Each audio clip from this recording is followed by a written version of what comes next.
आपण अन्नजाल ही एक कविता बघणार आहोत। तर आपल्या कवितेचं नाव काय आहे? अन्नजाल। अन्नजाल कवितेचे लेखक आहेत हर्ष सदाशिव परचुरे। कोण आहे? हर्ष सदाशिव परचुरे। आणि त्यांचा जन्म 1979 साली झालेला आहे। तर या कवितेमध्ये आपल्याला निसर्गामध्ये अन्न साखळी कशी निर्माण झालेली आहे आणि कशा प्रकारे गवत खाणारे प्राणी कोण आहेत, मग सशांना खाणारे प्राणी कोण आहेत, हे आज आपण इथे समजून घेणार आहोत की आपली अन्न साखळी कशी आहे आणि आपण एकमेकांवर कसे अवलंबून आहोत या कवितेमध्ये आपल्याला बघून घ्यायचं आहे। आता बघा, तुम्ही सगळ्यांनी समुद्र बघितले आहे? समुद्र, समुद्रामध्ये खूप मोठे मासे असतात की नाही? काही छोटे मासे असतात, काही मोठे मासे असतात, काही एकदम छोटे छोटे किडे असतात। मग मोठ्या माशांना कोण खातं? तर मोठे मासे कोणाला खातात? छोट्या माशांना खातात। आणि छोटे मासे कोणाला खातात? तर एकदम छोटे छोटे किडे असतात, कीटक असतात, त्यांना खात असतात। म्हणजे ते मोठे मासे छोट्या माशांपर्यंत अवलंबून असतात। तर ही त्यांची झाली अन्न साखळी। आता आपण या पुस्तकामध्ये एक चित्र दाखवलेलं आहे। चित्र बघा बरं सगळ्यांनी। इथे बघा, इथे एक अळी दाखवलेली आहे अळी? मग त्या अळीचं अन्न काय असेल? अळी काय खाते? अळीला सांग। अळी काय खाते? पानं खात असते, बरोबर। तर अळी पानं खाते। त्याच्यानंतर हे हरिण आहे, ते हरिण काय खातं? गवत खात असते। हरिण काय खात असते? गवत। अजून आपल्या जंगलामध्ये मोठमोठे प्राणी आहेत, वाघ आहेत, सिंह आहेत, मग ते कोणतं अन्न खातात? काय खात असतात सांगा बरं? ते गवत खातात का? मग ते काय खातात? प्राणी ते खातात। मग कोणकोणते प्राणी आले? कोणते प्राणी? सांग बरं, सांग। बरोबर। तर जे मोठे मोठे हिंस्र प्राणी असतात, बस मोठे मोठे हिंस्र प्राणी असतात, वाघ, सिंह, हे प्राणी ससा, हरिण यासारखे प्राणी खात असतात। म्हणजे एक छोटे प्राणी प्रत्येक अन्नासाठी प्रत्येकावर अवलंबून असते। जसं ससा गवत खातो आणि सशाला खाणारा प्राणी कोण आहे? कोल्हा आहे। आणि कोल्ह्याला वाघ आहे। आता इथे आपण बघा अन्न साखळी तयार केलेली आहे। इथे काय दाखवलेलं आहे? गवत दाखवलेलं आहे। आणि गवत कोण खात असते? ससा। आणि ससाला कोण खाते? कोल्हा हा ससा खात असतो, बरोबर। आणि मग कोल्हा कोणाला खात असतो? कोल्हा कोणाला खातो? सशाला खातो कोल्हा। आणि वाघ कोणाला खातो? म्हणजे हे प्राणी एकमेकावर अवलंबून आहेत। आता याच्यामध्ये मी समजा ससा हा प्राणी नष्ट झाला, ससा हा प्राणी पृथ्वीवरून नष्ट झाला, तर मग काय होईल?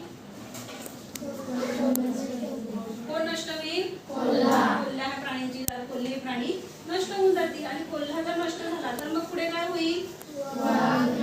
वाघ हा नष्ट होऊन जाईल। वाघ नष्ट झाल्यानंतर पुन्हा पूर्ण सृष्टी बिघडून जाईल। वाघ नष्ट झाल्यानंतर पुन्हा त्याच्यावर गवत तयार होते, परंतु गवतच जर नष्ट झालं तर ससा हा प्राणी नष्ट होणार आहे। म्हणजे प्रत्येक प्राणी आपल्या अन्नासाठी एकमेकांवर काय करत असतात? अवलंबून असतात। आता आपण कवितेचं वाचन करूया आणि समजून घेऊया। हा बघा, कवितेत काय सांगितलेलं आहे?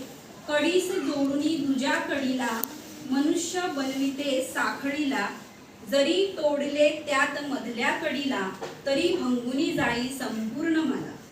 पहा कसे कोळी विणतात जाळे, धाग्यास एका बहु जोडलेले, बहुतांश त्या जोडलेले कित्येक, बिघडते न जरीही तुटले अनेक। एकीस खाई दुजी प्राणी जात, दुजीस तिजी अशी साखळीत, जर का दुजी जात मेली समस्त, उभी साखळी होऊनी जाई नष्ट। निसर्ग नारायणे देखिले हे, अन विनिले अन्न जालीसी पाहे, जरी प्राणी जाती किती लोपल्याले, तरीही टोकुनी महाजाल राहे।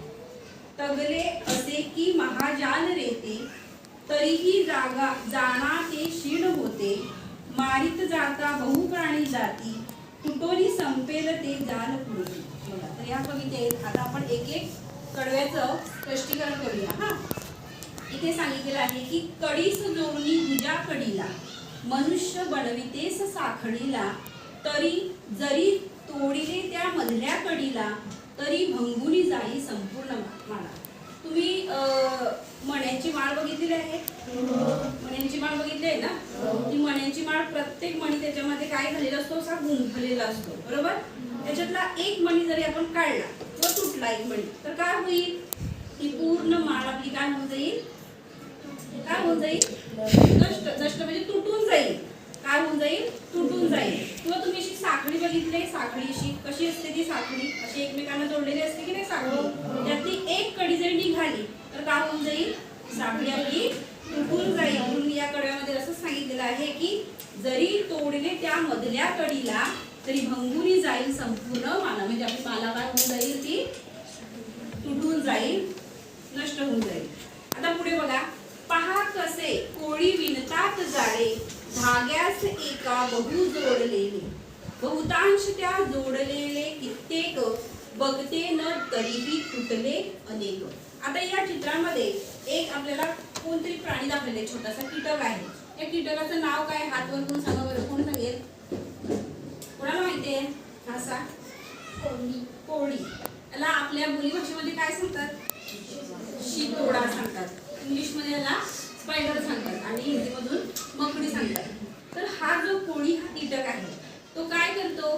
त्याच्या क्षेत्रामध्ये एक विशिष्ट असा द्रव असतो. तो द्रव बाहेर पडल्यानंतर तो एक जाळं तयार करतो. आणि हे जाळं कशासाठी तयार करतो माहिती आहे तुम्हाला? कशासाठी? शिकार करण्यासाठी. व्हेरी गुड, बरोबर. तर हे जाळं तो शिकार करण्यासाठी तयार करतो. एक एक जाळं. आता हे अशी जाळे आपण आपल्या घरामध्ये बघतो, शाळेमध्ये पण कधी कधी असतात, झाडावर असतात, आपण कधी फळीतशा प्राण्यात गेलो तरी असतात. अशी जाळे तुम्ही सगळ्यांनी बघितलेली आहेत? बघितले आहेत ना? तर हे प्रत्येक जाळ्यामध्ये तो आपले छोटे छोटे जे किडे असतात ते त्याच्या घरामध्ये येऊन अटकतात, म्हणजे तिच्या जाळ्यामध्ये येऊन अटकतात. मग हा कोळी काय करतो? त्यांना पकडतो आणि खातो. म्हणजे त्याची शिकार करण्यासाठी, अन्न मिळवण्यासाठी तो हे जाळे तयार करत असतो. पुढे. एकीस खाई दुजी प्राणी जात, दुजीस तिजी अशी साखळीत, जर का दुजी जात मेली समजत, उभी साखळी होऊन जाईल नष्ट. बघा, तुम्हाला मी आधीच सांगितलं की एक साखळी ही पूर्णपणे एकमेकांवर अवलंबून असतात. त्यातला एक जरी घटक नष्ट झाला तर पुढची सगळी साखळी काय होऊन जाते?